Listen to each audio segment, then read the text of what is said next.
Hello everyone, I Harish welcome you all. आज की हमारी इस वीडियो का टॉपिक है ट्रांसलेशन। जब भी ट्रांसलेशन की बात आती है तो थोड़ा सा जो स्टूडेंट्स हैं थोड़ा घबराने लगते हैं, डरते हैं, लेकिन डरने की जरूरत नहीं है। सेंटेंस जब भी हम शुरू करें छोटे सेंटेंसेस से शुरू करें। आज हम छोटे छोटे सेंटेंसेस बनाने की यहाँ पर प्रैक्टिस करेंगे और उनको जानेंगे कि इनको कैसे बनाया जाता है, क्या चाहिए होता है ट्रांसलेट करने के लिए। हमें वोकैबुलरी का ज्ञान यानी वर्ड मीनिंग हमें आनी चाहिए। ऐसा नहीं है कि इंग्लिश की वर्ड मीनिंग आपको नहीं आती है, थोड़ी थोड़ी वोकैबुलरी, थोड़े शब्द सभी को आते हैं, उसी थोड़े से शुरुआत करिए। बैठे मत रहिए कि जब सारा आ जाएगा मैं तब करूंगा। जितना आता है उतने से शुरुआत करिए। शुरुआत करेंगे आपका डर निकलेगा, फिर आप छोटे से शुरू करके बड़े बड़े सेंटेंसेस बनाने लगेंगे।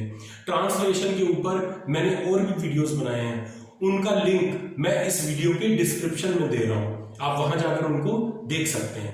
अब जब हम ट्रांसलेशन शुरू करने लगते हैं, जब कोई नया स्टूडेंट ट्रांसलेशन शुरू करता है तो उसको ये सबसे पहले डर लगता है कि मुझे टेंस नहीं आते। अगर आपको टेंस आते हैं तब भी ठीक है, नहीं टेंस आते तब भी आप ट्रांसलेट भी कर सकते हैं और इंग्लिश भी बोल सकते हैं। टेंस जान के हमें 12 स्ट्रक्चर का पता लगता है। 12 प्रकार के टेंस होते हैं और उनके स्ट्रक्चर को हम जानते हैं। लेकिन इंग्लिश की जो ट्रांसलेशन है और जो इंग्लिश की स्पीकिंग है उसका जो स्ट्रक्चर है वो बहुत बड़ा है, उन टेंस से भी बहुत बड़ा है। यानी आप ये सोचें कि अगर टेंस आपको आते हैं तो आप सारे सेंटेंस बना लेंगे, ऐसा नहीं है। टेंस के अलावा बहुत सारे स्ट्रक्चर होते हैं, बहुत तरीके से सेंटेंसेस बनाए जाते हैं। तो जो भी आपको कहने का मतलब ये है, जो भी आपको आता है, जितनी थोड़े से शुरुआत करिए, छोटे सेंटेंसेस से शुरू करिए। मैं भी यहाँ पर छोटे सेंटेंसेस बनाकर अभी आपको प्रैक्टिस कराऊंगा। तो छोटे से शुरुआत करें, डरे नहीं, शुरू करें। छोटा करेंगे बड़ा भी आ जाएगा। तो चलिए शुरू करते हैं। मैं खेलता हूं। अब मैं खेलता हूं, ये क्या है? खेलना एक वर्ब है, खेलना एक क्रिया है। मैं खेलता हूं, इसको कैसे बनाएंगे? यहां पर मैंने जैसे पहले कहा, हम टेंस में नहीं जाएंगे, ये वैसे प्रेजेंट इंडेफिनिट टेंस का सेंटेंस है, लेकिन हम टेंस की बात करेंगे ही नहीं। यहां पर हम टेंस को ट्रांसलेशन के बीच में लेकर नहीं आएंगे। हम सीधा सीधा जो यहां पर हिंदी में लिखा हुआ है इसको ट्रांसलेट करेंगे इंग्लिश में। यही हमारी प्रैक्टिस होनी चाहिए यहां पर भी। और जब इस वीडियो को देखने के बाद आप खुद भी जब प्रैक्टिस करेंगे तो तब भी आपको ऐसे ही करना है। चलिए शुरू करते हैं। मैं खेलता हूं, मैं खेलता हूं। मैं को क्या इंग्लिश में कहते हैं? I play. ये रूटीन में होने वाला काम है, इसलिए यहां पर आई सब्जेक्ट है। इस सेंटेंस का सब्जेक्ट क्या है? मैं, यानी इंग्लिश में आई प्ले। आई और प्ले, मुझे पूरी आशा है कि आप आई को भी आप जानते हैं और प्ले को भी, इन दोनों को आप जानते हैं। अब बताइए, मैं खेलता हूं, आई प्ले, इसकी ट्रांसलेशन हुई, ये कंप्लीट हो गई। इसको बनाने में किसको परेशानी है? आई किसको नहीं आता है, प्ले किसको नहीं पता है, बस शुरू नहीं करते और इसको देखकर डर जाते हैं, बनाने की कोशिश नहीं करते। आई सबको पता है, प्ले सबको पता है। आई प्ले, मैं खेलता हूं। जो चीज रूटीन में होती है वहां पर क्या करते हैं? सब्जेक्ट के साथ वर्ब की फर्स्ट फॉर्म को लगा देते हैं। वही मैंने यहां पर किया। आई प्ले, मैं खेलता हूं, बन गया सेंटेंस। अब ये अगला सेंटेंस है, मैं खेल सकता हूं। इसको ट्रांसलेट करना है, कोई मुश्किल नहीं है। मैं के लिए लिखेंगे आई, खेल सकता हूं।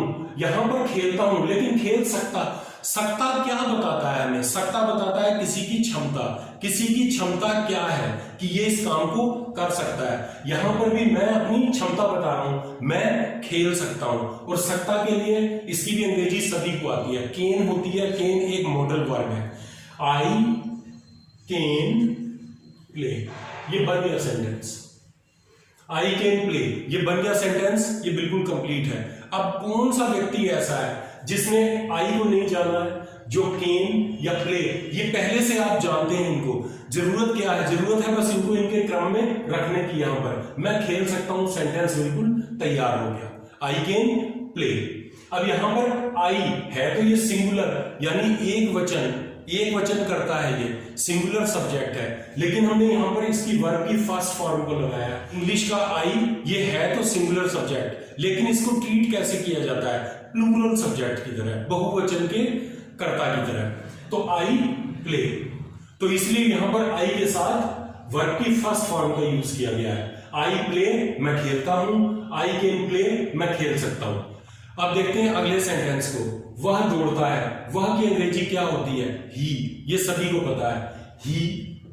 अब ही कैसा सब्जेक्ट है? ही एक सिंगुलर सब्जेक्ट है। हमें यह पता है कि अगर सब्जेक्ट सिंगुलर है तो वर्ब की फॉर्म भी सिंगुलर यूज होगी यहां पर। तो दौड़ने की अंग्रेजी क्या होती है? रन। ही रन। लेकिन ही क्या है? सिंगुलर सब्जेक्ट है, तो हमें यहां पर वर्ब भी सिंगुलर करनी पड़ेगी। तो सिंगुलर वर्ब करने के लिए हमें क्या करना पड़ता है? ऐसे आईएस का प्रयोग करते हैं, तो यहां पर हम लिख देंगे रन्स। ही रन्स, वह दौड़ता है, ही रन्स। इसी का दूसरा पार्ट है वह दौड़ सकता है। जैसे पहले बनाया था वही यहां पर करना है। सकना के लिए हम यहां पर कैन का प्रयोग करेंगे, ही कैन रन। अब यहां पर हम रन्स नहीं लिखेंगे, अब हम यहां पर रन्स नहीं लिखेंगे। ही कैन रन, वह दौड़ सकता है। कैन अभी मैंने बताया क्या करता है, ये किसी की क्षमता को बताता है, वह ये काम कर सकता है, उसकी क्षमता ये है, उसकी क्षमता है कि वो इस काम को कर सकता है। तो यहां पर लगाया ही कैन रन, वह दौड़ सकता है। अब वे टहलते हैं, अगला सेंटेंस है वे टहलते हैं। वे मतलब क्या? वे यानी कई सारे लोगों की बात हो रही है। सिंगुलर था, एक था, तो हमने वह का प्रयोग करा। लेकिन वे का मतलब होता है एक से ज्यादा है, तो यहां पर सब्जेक्ट कैसा हो गया? प्लूरल। तो वे को इंग्लिश में क्या कहते हैं ये भी सब जानते हैं, डे। वे की अंग्रेजी है डे।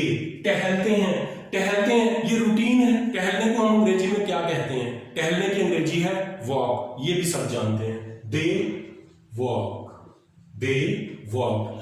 अब ये वे कैसा सब्जेक्ट है? ये एक प्लूरल सब्जेक्ट है, तो यहां पर हम वर्ब कैसे प्रयोग करेंगे?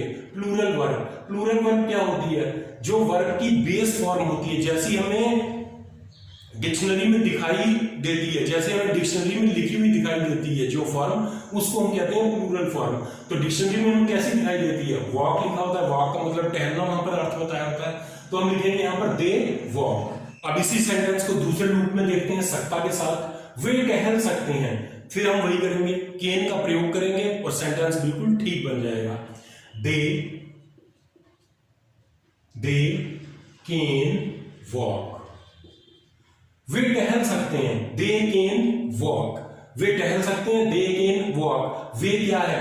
वे एक प्लूरल सब्जेक्ट है, जैसा हमने पहले प्रयोग किया था, दे लगा दिया। कैन सकने के लिए, सकते हैं, कैन वॉक। सेंटेंस कंप्लीट हो गया।